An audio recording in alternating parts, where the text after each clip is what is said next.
senator from Vermont and self-proclaimed Democratic Socialist, is that even a thing? Please welcome Bernie Sanders!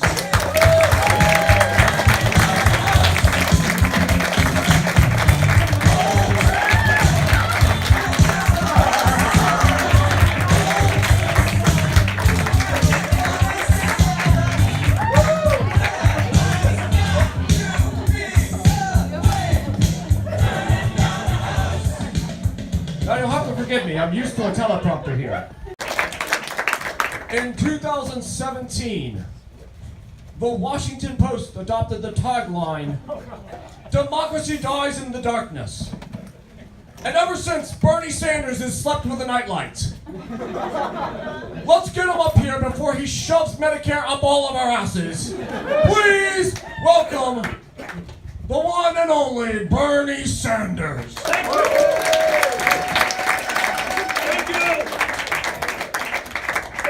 Thank you.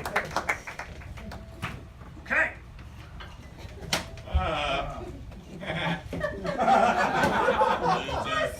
Loser.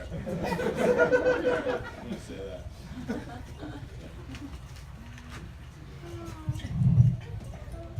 Thank you.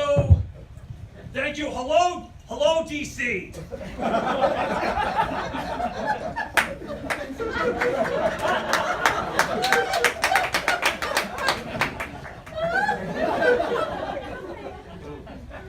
Wolf, thank you for that introduction. I must say I tried to enjoy your remarks. You bombed so badly, and it was such a crime, but don't worry, in my administration, you'll still have the right to vote. Enough about CNN's version of Tucker Carlson. I'm honored to be here with so many of my colleagues and friends. We even have a real celebrity in our midst. It's so great to have Justin Bieber with us tonight. I'm sorry, that's Hillary Clinton. Hillary Rodham Clinton, everyone. I'm sure her rod is bigger than my ham, if you know what I mean. And it is. I still can't believe I lost my first presidential run to Marcy Darcy from Married with Children.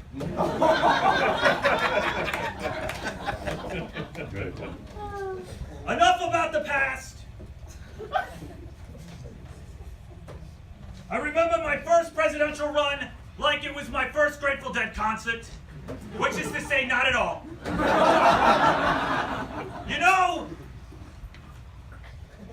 You know what every Grateful Dead concert sounds like, right? I'm a big fan. Sounds exactly like this.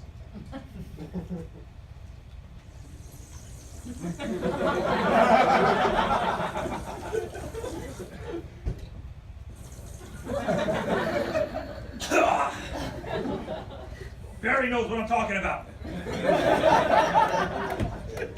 Barack Obama, everyone. Yes. After the show, he and I are going to have our own Joint Chiefs session, if you know what I mean. I never exhale.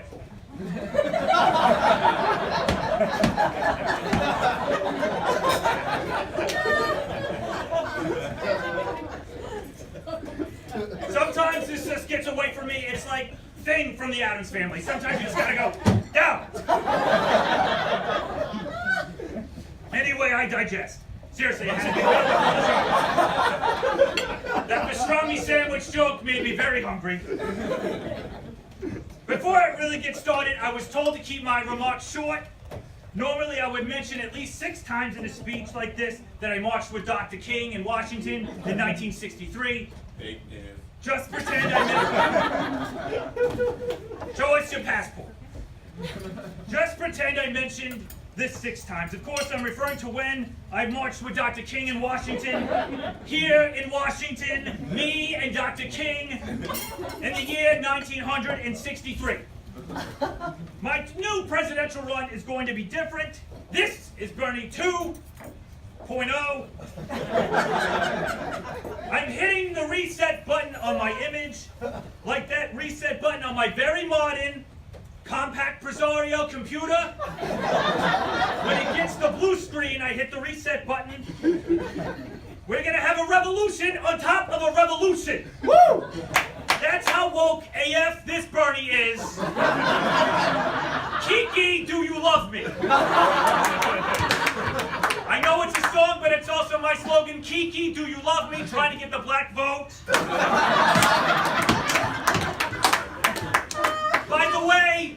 By the way, have I mentioned with these 2 feet of mine, I marched with Dr. King in Washington in the year of our Lord, 1963.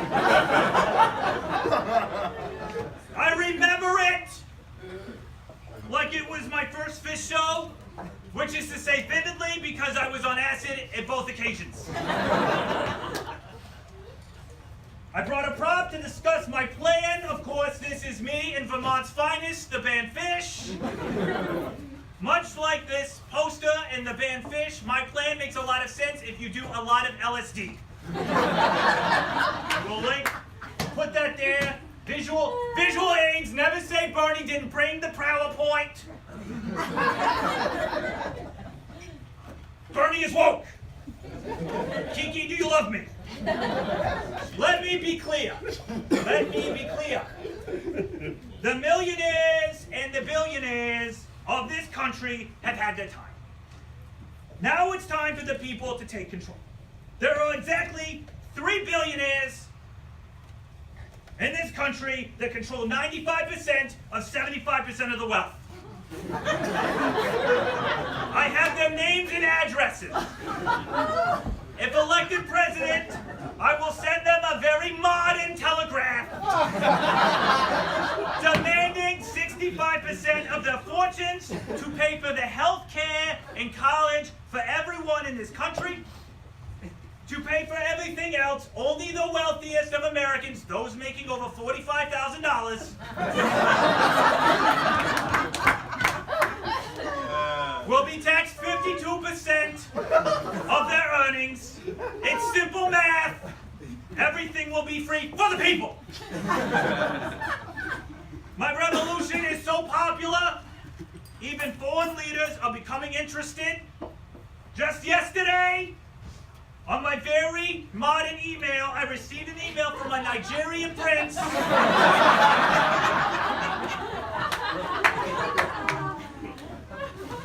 offering to give me $65 million of his own fortune if I only give him $6,000. This is a small price to pay for the revolution. I hate the word billionaire so much that I am eliminating the letter B from my alphabet. From this point forward, my name is Ernie Sanders. The city of Vermont, of which I used to be mayor, is now Arlington. And of course, my favorite ice cream remains Ben & Jerry's. Feel the urn. That is my new slogan, feel the urn, which given my ripe old age of 79, I will probably be seeing the inside of an urn soon. That's great.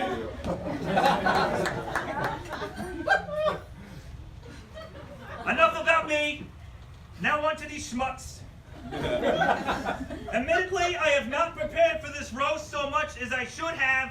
I have been too busy fighting the revolution and representing the great people of Vermont. The people of Vermont, of course, are much like my hair. Unmanageable. Always on my mind. Extremely white. And always smelling of a hint of patchouli.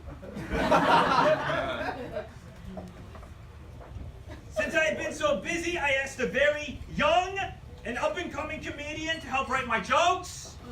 He is a young man from my hometown of Brooklyn, New York. The name of this young man is Andrew Dice Clay. I haven't had a chance to read these, so we'll be hearing them together.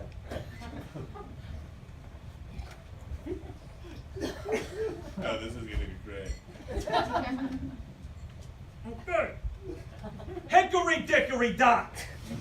Kanye ran up the clock. Kim Jong-un jumped over the moon and Steve Bannon sunk Trump's, oh my God. Enough with the Dice Man jokes. Sarah Sanders?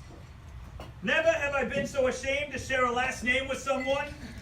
Now I know what George W. Bush felt like when Jeb ran for president. Or how Donald feels when Eric talks.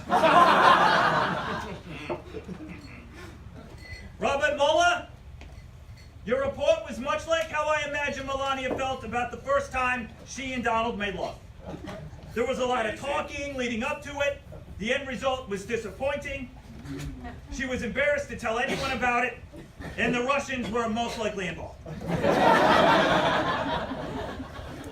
One more Dice Man joke. Donald and Kellyanne went on a show to each tell a story. Donald gasped and made it frown when Kelly said the baby was his on Maury. I hate to end a bit like that, but again, the revolution! Revolution, thank you!